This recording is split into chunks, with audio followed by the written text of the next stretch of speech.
Which would you rather do during your free time? Watch a movie or read a book?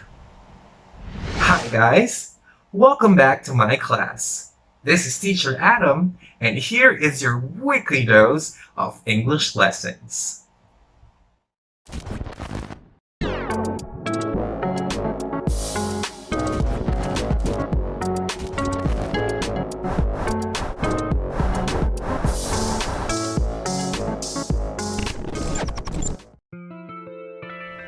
I am excited to hear your responses to my question. Let's talk about them in our live class. For now, let me cite a similarity between a movie and a book. Both of them tell a story. So, what's a story?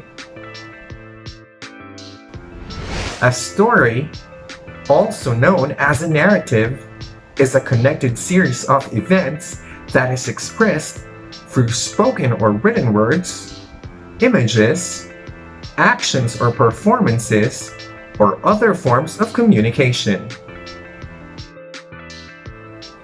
Join me today as we discover what makes up a story. Here are its elements.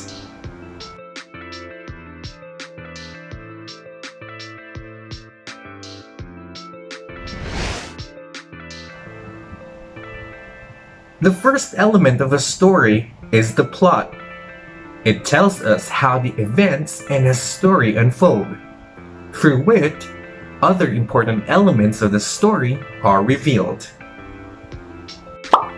I prepared a separate video that specifically discusses the elements of a plot. For now, what you need to know is that the plot of a story gives the sequence or order of events, which may also be referred to as storyline. The second element of a story is the setting. It reveals where and when the story took place. However, setting gives more than just the geographical location and the date. It also points readers to the historical background and social and cultural conditions of the story. Setting sets the mood of the story too. Imagine if the story took place in a dark, eerie forest. It adds to the mystic feels of the story, or it may also create a sense of danger. Setting also impacts the lives of the characters. For example, if the story took place in Greece during the time when patriarchal privileges are prevalent, you would understand why a young female character doesn't go to school and is trained to be a homemaker. Here's a challenge for you guys. Guess from what story this setting is. Write your answer on your notebook and earn 2 recitation points if your answer is correct.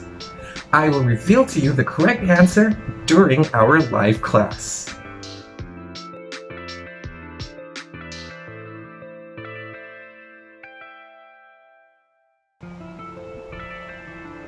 The third element of a story are characters. They are the ones doing the action in the story. They may be a person, an animal, or even an inanimate object. There are different types of characters, and these types come in pairs. The first pair is made up of major and minor characters. Major characters play the primary roles in the story. The story revolves around them, while minor characters, on the other hand, are known as supporting characters. They may not be as important as the major characters, but they help drive the story forward.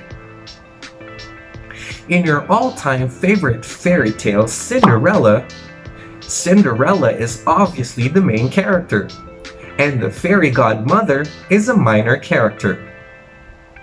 The second pair is made up of the protagonist and the antagonist. The protagonist is a flawed hero or heroine who changes as the story progresses.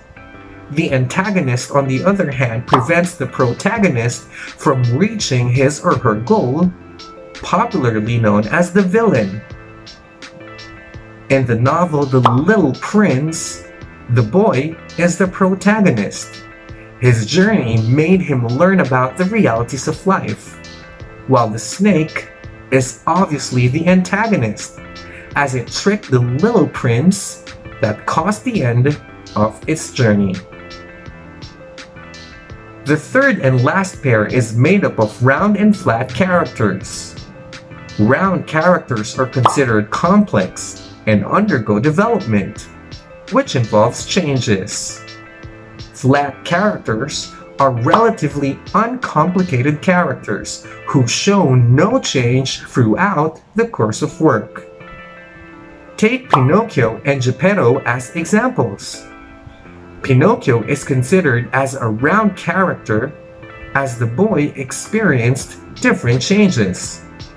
Apart from learning the importance of telling the truth, at the end of the story, he physically changed from a puppet to a real boy. Geppetto, on the other hand, remained as a loving father to Pinocchio all throughout the story. Here's another challenge for you guys. Give names of characters that represent one of the pairs of character types that I have just discussed. Write them on your notebook and earn 2 more recitation points. The next element of a story is conflict.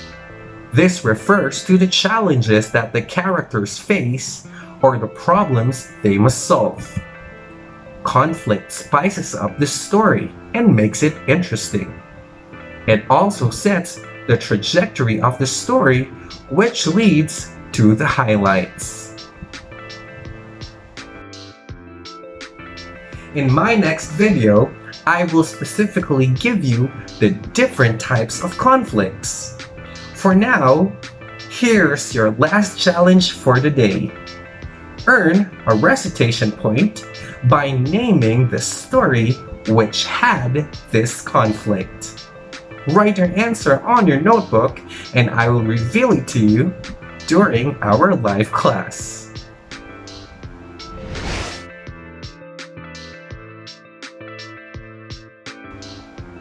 The last element of the story is theme.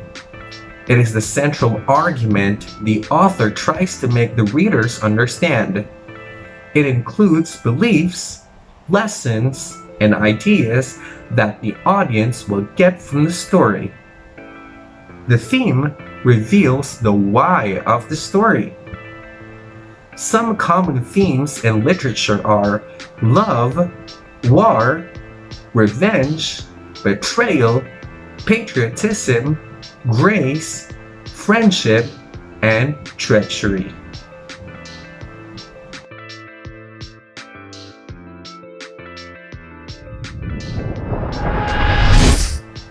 There you have the 5 elements of a story.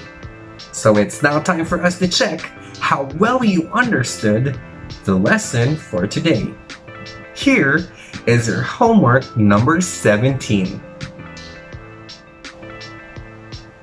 On YouTube, search for and watch the short film entitled The Present Official. Then in a sentence or two, answer the following questions. Write the responses on your notebook. Instructions on how you will submit your output will be available on Schoology as a homework reminder.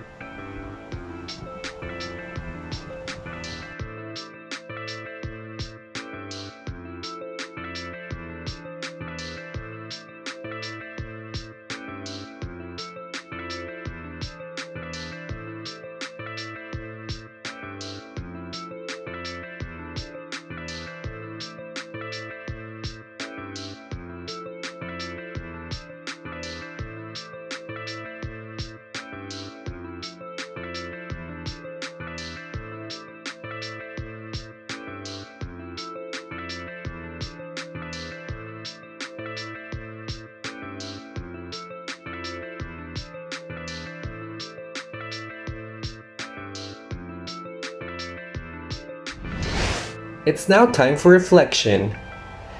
Before our discussion ends, allow me to share with you a Bible verse. John 3:16. For God so loved the world that he gave his only Son, that whoever believes in him should not perish, but have eternal life. Now that we are talking about the elements of the story, you may be wondering what could be the greatest story ever written or told. For me, it is none other than the story of how man received the gift of salvation. This story revolves around what we celebrate on Christmas Day and commemorate during Lenten week. It is about God giving his own Son, Jesus Christ, who was born in this world and took the path of death on the cross just to pay the price we can't, the price of sin.